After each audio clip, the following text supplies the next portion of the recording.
When life is and hook is drop, the world says go, the grief says come out and deliver man.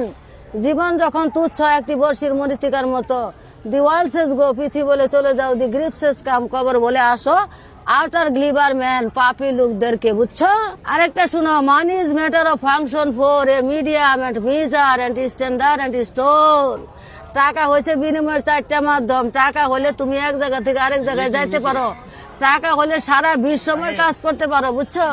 টাকা হলে তুমি 14 তলায় building এ এসির নিচে ঘুমাইতে পারো, এবং টাকা কোনো কিছু মজুত রাখতে সহায়তা করে, বুঝছো? এটা ইকোনমিক্সের থিওরি।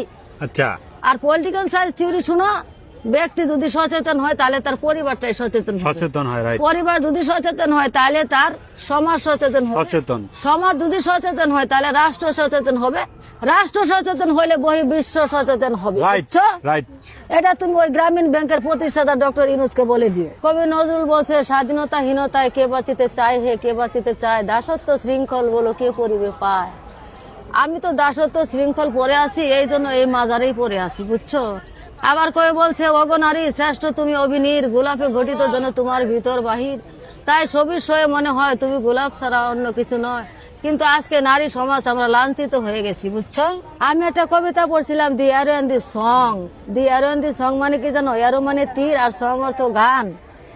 অনেক বছর আগে একজন কবি একটা গান গাইছিল, সেই গানটা 1000 বছর পরে তার এক বন্ধু হৃদয়ে যায় সেটা পাইছি। আর একটা ওক গাছের মধ্যে একটা তীর মারছিল, সেই তীরটাও সে 1000 বছর পরে যায় সেটা সেই ওক গাছের মধ্যে পাইছে, বুঝছো? সে কথা হইলো যে মানুষ মরে যায় কিন্তু মানুষের স্মৃতি